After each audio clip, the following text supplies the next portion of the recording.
Dunyadari is sponsored by Ludo King. It is India's most downloaded game.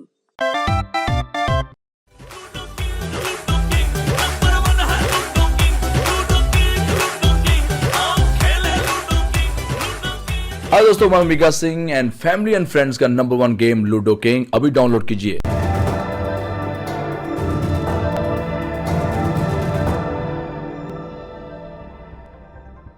एक मशीनी पक्षी है जो शहर की तरफ बढ़ रहा है। ये हवाई जहाज है।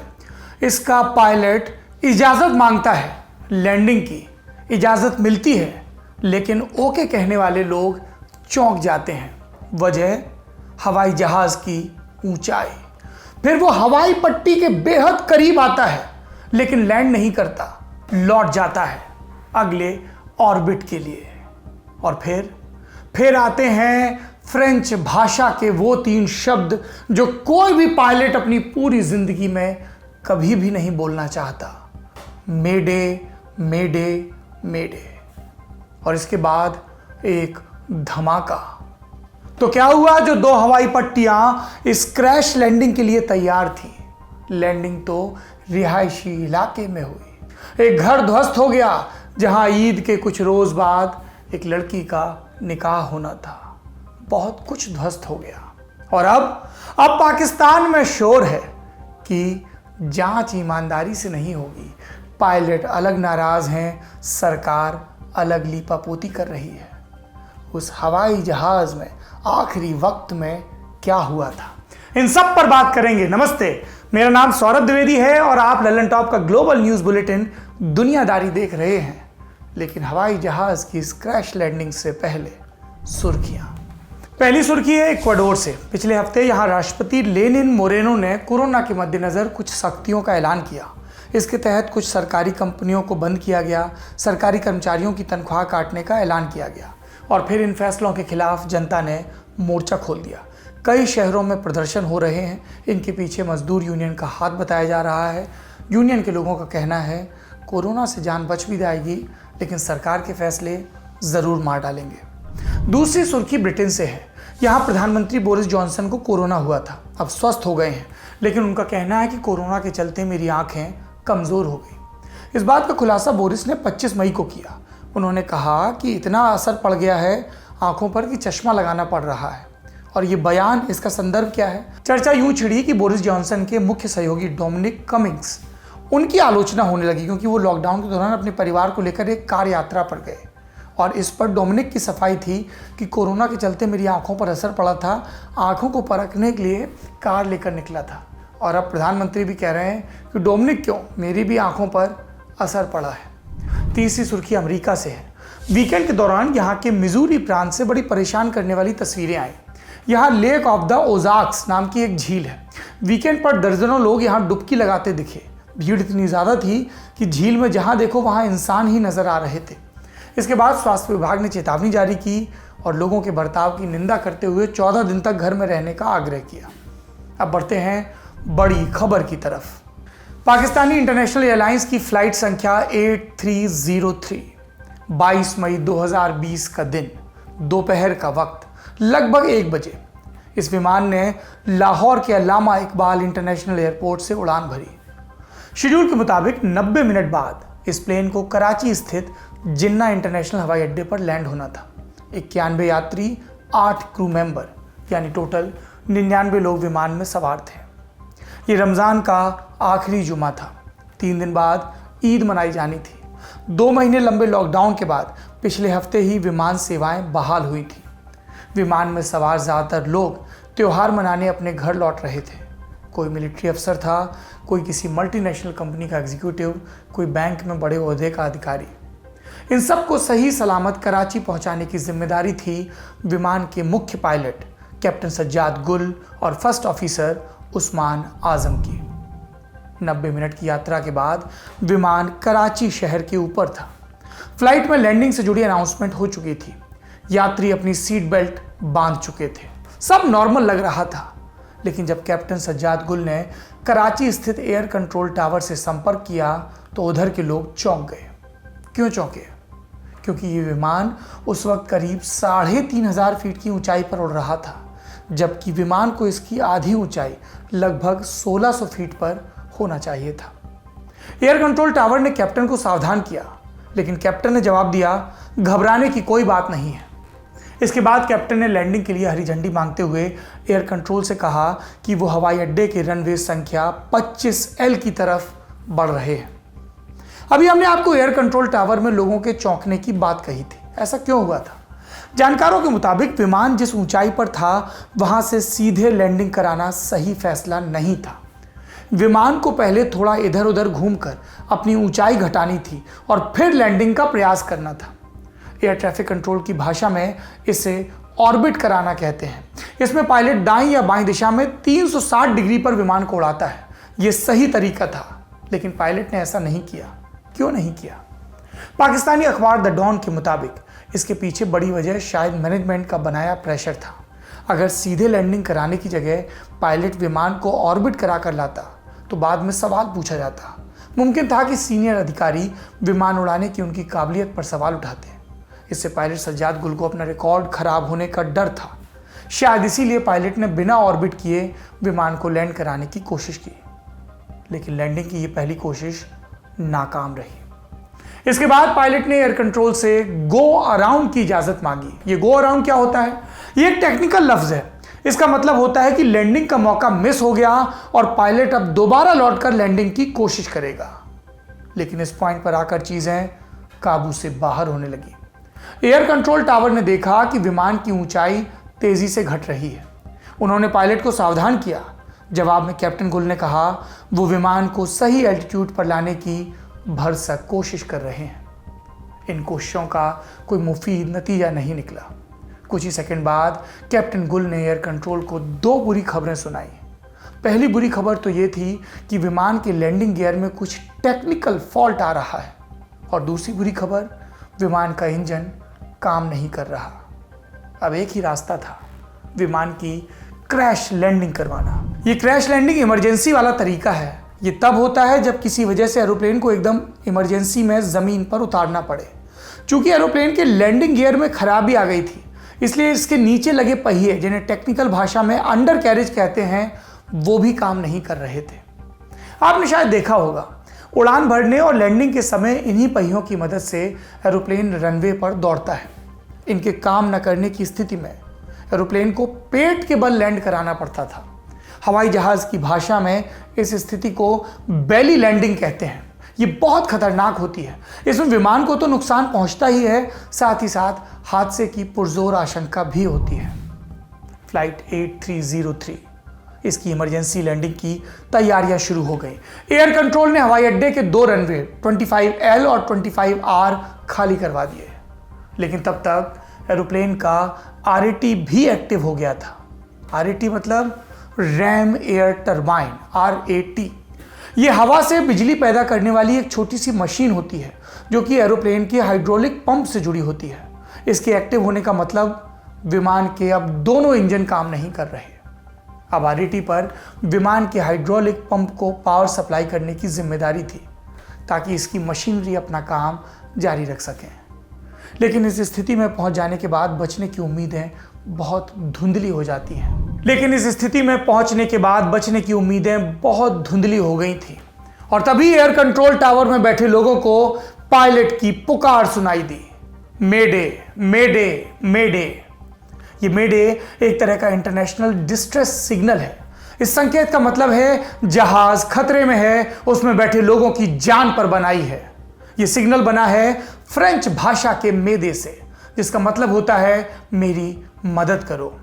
परंपरा के मुताबिक ऐसी आपातकालीन स्थिति में जहाज का कैप्टन लगातार 3 बार यह शब्द दोहराता है। ये पायलट और एयर कंट्रोल के बीच हुआ आखिरी संवाद था। ठीक 2:37 पर कराची एयरपोर्ट से लगभग 3.25 किलोमीटर दूर मॉडल कॉलोनी में प्लेन क्रैश हो गया। विमान के डैने मकान की छतों और दीवारों से रगड़ खाते हुए एक गली में धाराशायी हो गए। हादसे में विमान में सवार 97 लोग मारे गए। टोटल कितने थे? 99। 2 की जान बच गई। चूंकि एरोप्लेन आबादी वाले इलाके में क्रैश हुआ, इस वजह से 19 मकान भी तबाह हो गए। तबाह मकानों में एक घर वो भी था जहां बिटिया की शादी की रौनक थी। ईद के ऐन बाद निकाह पढ़ा जाना था। फर्नीचर, कपड़े, गहने, राशन, सारा सामान जुटा लिया गया था। न्यूयॉर्क टाइम्स की एक रिपोर्ट के मुताबिक विमान हादसे में उनका सब कुछ बर्बाद हो गया।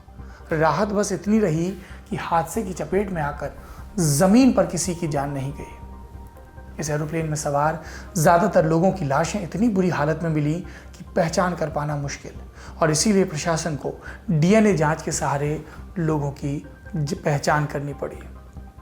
अब सबसे बड़ा सवाल, हादसा क्यों हुआ? विमान के दोनों इंजन एक साथ कैसे फेल हो गए? क्या इस एरोप्लेन में पहले से कोई टेक्निकल फॉल्ट था या फिर पायलट की गलती के चलते यह हादसा हुआ? और पायलट पर उठ रहे सवालों के जवाब में पाकिस्तान इंटरनेशनल एयरलाइंस के चीफ एग्जीक्यूटिव अफसर अरशद मलिक का बयान भी सामने आया। उनका कहना है कि दुर्घटनाग्रस्त विमान के पायलट और बाकी केबिन क्रू सभी योग्य थे।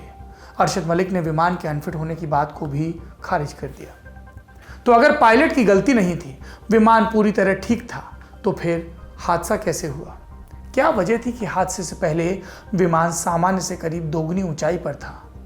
इन सारे सवालों का जवाब शायद उस वजह में छिपा है जिसके चलते विमान को लैंड कराने की पहली कोशिश नाकाम रही। विमान में लगा वॉइस रिकॉर्डर और ब्लैक बॉक्स शायद इस पर रोशनी डाल सके। शायद। क्यों? इस हादसे के कारणों का पता लगाने के लिए पाकिस्तान की सरकार ने 4 सदस्यों की एक जांच कमेटी बनाई।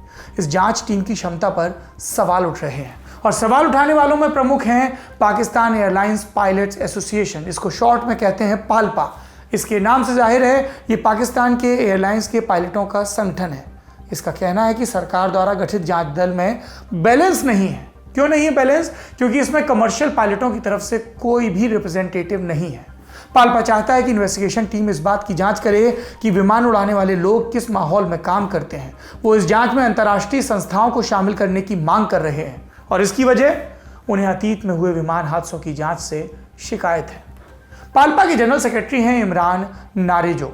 उन्होंने पाकिस्तानी अखबार डॉन से जो कहा उसका निचोड़ मैं आपको बता देता हूं। इमरान कहते हैं कि पहले भी कई जांचें हुई, हम उस तरह से की गई जांच स्वीकार नहीं करेंगे। पाल्पा को इस जांच से दूर रखना भी हमें मंजूर नहीं। हम चाहते हैं कि पाकिस्तान में हवाई यात्रा की सुरक्षा से जुड़े अंतर्राष्ट्रीय नियमों का पालन हो ताकि इस तरह के एक्सीडेंट्स को रोका जा सके, लेकिन लोग हमें क्रिटिसाइज करते हैं। अभी कुछ वक्त पहले की बात है, पाल्पा ने कहा कि हवाई यात्रा से जुड़े सख्त सुरक्षा मानकों को लागू किया जाए, और इस मांग के जवाब में हमारे खिलाफ कैंपेन चलाया गया, हमें भला बुरा कहा गया। पाल्पा की शिकायतें वाजिब हैं। इस तरह के हादसों की जांच पाकिस्तान में सेफ्टी इन्वेस्टिगेशन बोर्ड यानी SIB के जिम्मे है। ये एक सरकारी संगठन है और इसका रिपोर्ट कार्ड बहुत हैरतअंगेज है। SIB ने जितनी भी जांच की है उनमें किसी की भी मुकम्मल रिपोर्ट आज तक सामने नहीं आई, और इसीलिए पाल्पा चाहता है कि इस बार SIB से इतर एक खास बोर्ड का गठन हो जो न केवल जिम्मेदारी से जांच करे बल्कि जांच की रिपोर्ट भी जल्द से जल्द लोगों के सामने रखे। आप पूछेंगे सवाल कि पाल्पा की इस मांग का हुआ क्या? जवाब है कुछ नहीं हुआ। PIA के मुताबिक मौजूदा जांच भी SIB की देखरेख में ही होगी।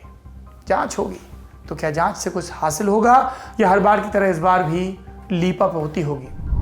23 मई 2020 को डॉन वेबसाइट पर लगी एक रिपोर्ट की आखिरी पंक्तियां ऐसा ही संशय पैदा करती हैं। क्या लिखा है इसमें? इसमें लिखा है, क्या हुआ, कैसे हुआ, इसका जवाब हमें तब मिलेगा जब संबंधित अधिकारी इस हादसे की विस्तृत जांच करें और अपनी रिपोर्ट सार्वजनिक करें। ये पंक्तियां बताती हैं कि पाकिस्तान में विमान हादसों से जुड़ी जांच को सार्वजनिक किए जाने का रिकॉर्ड कितना खराब है।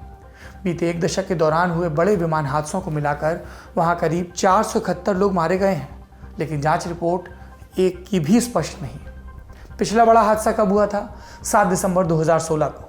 इस दिन खैबर पख्तूनवा स्थित चित्राल से उड़कर इस्लामाबाद आ रहा PIA का एक विमान एबटाबाद के पास क्रैश हो गया। इस पर सवार 2 नवजात समेत 54 लोग मारे गए। इसकी जांच भी SIB की देखरेख में हुई। 4 साल हो गए, इस जांच की कोई मुकम्मल रिपोर्ट सामने नहीं आई। ये भी नहीं पता कि जांच पूरी हुई या नहीं। आर्मी से जुड़े दुर्घटनाग्रस्त विमान और उनमें मारे गए लोग अलग हैं इस गिनती से। जुलाई 2019 की ही बात कर लेते हैं। पाकिस्तानी आर्मी का एक प्लेन रावलपिंडी के पास एक घनी आबादी वाले इलाके में गिरा। इसमें सेना के 5 अधिकारी और 12 सिविलियन मारे गए। एक बार फिर लौटते हैं 22 मई की तरफ, जिस हादसे पर आज विस्तार से बात कर रहे हैं। पाकिस्तान सरकार ने कराची में हुए इस हादसे में मारे गए लोगों के परिवारों को 10-10 लाख रुपए का मुआवजा देने का ऐलान किया। मॉडल कॉलोनी जहां यह हादसा हुआ वहां हुए नुकसान की जांच भी शुरू हो गई। सरकार ने वायदा किया कि जिनके भी घरों और गाड़ियों को नुकसान पहुंचा उन्हें मुआवजा दिया जाएगा। भारत की तरह पाकिस्तान में भी सरकारें हादसों के बाद सबसे पहले खेद जताती हैं, फिर मुआवजे का ऐलान करती हैं। हादसा क्यों हुआ ये सवाल पीछे रह जाता है और इसी का नतीजा है हवाई दुर्घटनाओं का लंबा चौड़ा रिकॉर्ड पाकिस्तान में। किसी की भी मौत, खासकर किसी का बेमौत मारा जाना दुखद है, लेकिन उससे भी ज़्यादा दुखद है वो मौतें जिन्हें रोका जा सकता था। जानकारों के मुताबिक कराची में हुआ प्लेन हादसा भी शायद ऐसी ही घटना थी। इस तरह के ज़्यादातर हादसे रोके जा सकते हैं, इसके लिए बहुत बुनियादी कदम उठाए जाने की ज़रूरत है। मसलन हवाई यात्रा से जुड़े अंतर्राष्ट्रीय सुरक्षा मानकों पर सख्ती से अमल करना और अतीत में हुए हादसों से सबक लेकर सुरक्षित नीतियाँ बनाना। ये सब करने के बाद भी शायद 100% सुरक्षा की गारंटी कोई ना दे पाए, लेकिन उस सूरत में आप इतना संतोष तो कर सकते हैं कि अपने हाथ में जो कुछ था वो किया। ये था दुनियादारी का आज का एपिसोड। अब बढ़ते हैं हमारे आखिरी सेक्शन की तरफ, तारीख। आज है 26 मई। आज का इतिहास जुड़ा है एक उपन्यास से, एक नॉवेल जिसने आने वाले बरसों में, दशकों में न जाने कितनी फिल्मों को प्रेरणा दी। किस नॉवेल की बात कर रहे हैं हम बात कर रहे हैं ब्रेम स्टोकर की नॉवेल ड्रैकुला की, जो 26 मई 1897 को छपकर आया था।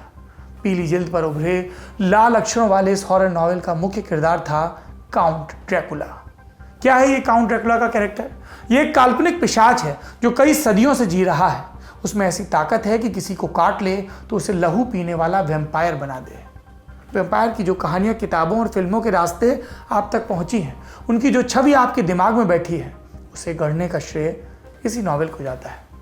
आज की दुनियादारी में इतना ही। बहुत लोगों ने दरीरा दिया, सोमवार को कहाँ थे, छुट्टी थी, सब लोग अपने अपने घरों में विश्राम कर रहे थे। पर डांट इतनी पड़ी है आप लोगों से कि भविष्य में लगता है कि इतवार और शनिचर की छुट्टी के अलावा किसी और छुट्टी की इजाज़त मुश्किल से ही मिलेगी। सोमवार की खामी के लिए, गलती के लिए, खता के लिए माफ़ी चाहेंगे। आपकी सेवा में लगातार हाजिर रहेंगे। अपना ख्याल रखिए। दुनियादारी के बारे में अपनी राय से अवगत कराते रहिए। शुक्रिया।